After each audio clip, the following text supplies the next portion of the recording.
So when we're talking about supports and surfaces, what exactly is it that we're talking about?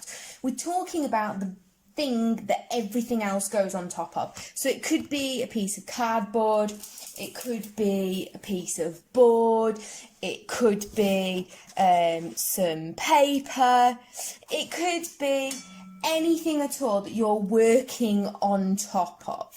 And it's quite interesting to play around with your base and see what you can do with it. So this is a painting, but if you look really closely, you can see that there's a texture underneath this, sort of ripply texture. And if you look even closer, you can see that that's coming from a collaged map. So a map's been stuck to this board and then the painting's been done over the top. So you get the print and the pattern from the map, but then you also get this texture in the board. Quite often when I'm working on paper, I'll add some colour to my base using inks or watercolours or a brush or dye. And this means that you can then start using your background as part of the drawing. So I've got some examples from my sketchbooks here, and you can see that this colour was applied first and then the drawing has been done over the top.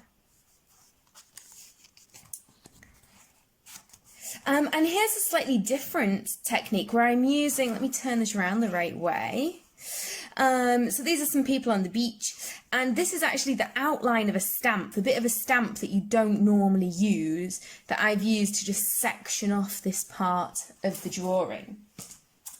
And you don't always have to use your bases just in one direction. So here you can see that my colour is actually on the reverse. This is some colour that I've put down on this page and then pressed to make this double imprint here that I've not used yet.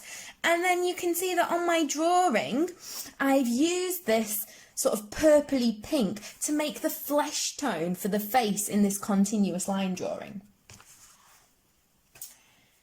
Sometimes you can use the backdrop to help you tell your story. So here we have a paintbrush that is painting, and again this colour was laid down before the drawing was completed. Here we have a really big swoosh of blue that turns into a man standing at the beach. These are the waves. More colour work here where I'm using a pinky dye to give the form. So I've made these shapes first with the ink, just to give an idea of where I want my faces to be and what form or what shape I want them to have, but also as a way of including the background into the drawing. So the background and the foreground talk to each other, particularly in this one here where the colour actually becomes part of the drawing, making the shape of the nose and the outline of this part of the face. Sometimes your support or surface can also work in two different ways. So we have here a plain support, plain paper, and here we have a lined support, and my drawing continues across the page, and you can see that this alters how these portraits are read across the page. So they work together to communicate different stories or different parts of this same story. And you can see that this is one person drawn over and over again in lots of different colours and layered on top of each other, so that actually some of the drawing itself becomes part of the background or part of the support or surface.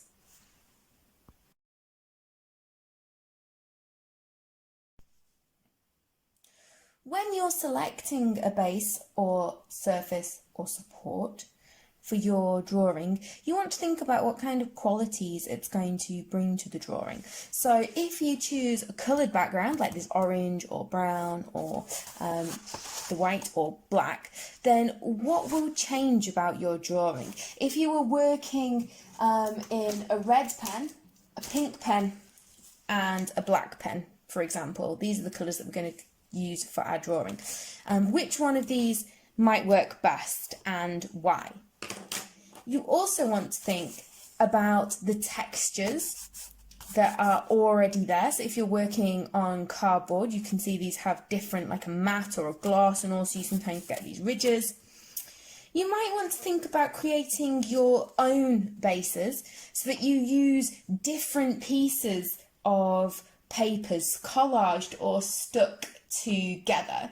Francis Town in Tiverton stuck two pieces of paper next to each other to create his base.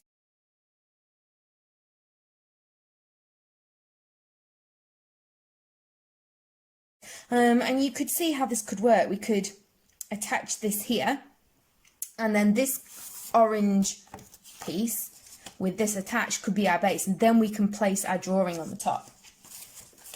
You could also use pre-printed images to draw on top of, and you can mix and match these. So I could keep building my base until I have something that I think looks like it will suit the drawing that I'm doing, has parts that I can use for the drawing, and makes sense, and is exciting and interesting. It's going to challenge my drawing a little bit. So let's take a look at how we can do that in a little bit more detail with this next demo. There are really two ways of creating a base to work on top of for a drawing. The first way is to take your collage materials, and remember these can be anything.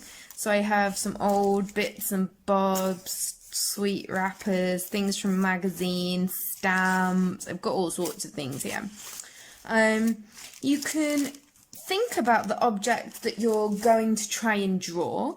So if, for example, we were going to draw our oil lamp, then I could think, okay, well, it has this big glass section in the middle, this part here, which is clear, but it's quite dirty, so it's kind of like a neutrally colour.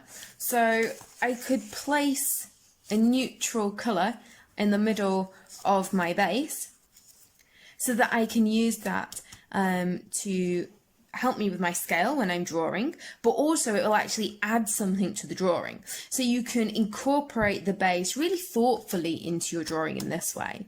You could also decide that you're going to create a selection of bases. For example, here I've created a base ready for drawing using some watercolours just on some layout paper. And then I can use this base to draw on top of. And here I didn't know what I was going to draw when I made the base. I simply prepared a base and I will use it when I'm out sketching in my sketchbook. I'll take this with me. So you can create a base knowing what you're going to use it for, but you can also create one not knowing what it's going to be used for.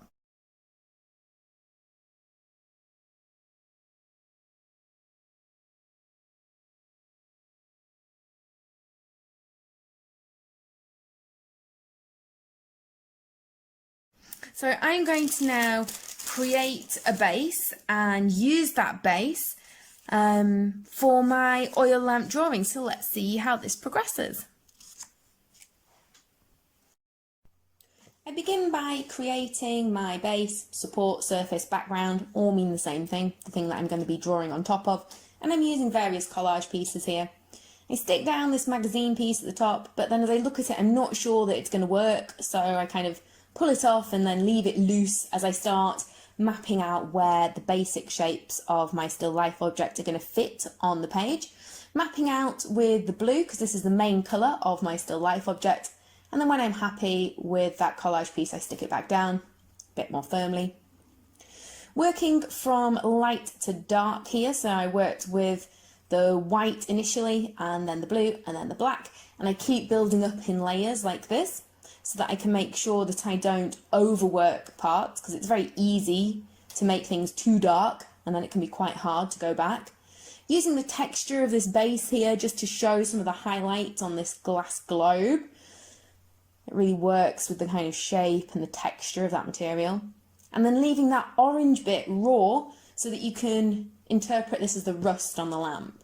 Although as I keep drawing, I start thinking that perhaps that is a little bit bright on its own and maybe it's standing out a bit too much. I might need to kind of bring the orange back into this drawing somehow. Working with complementary palettes is great because it makes things pop, but sometimes things can pop just a bit too much.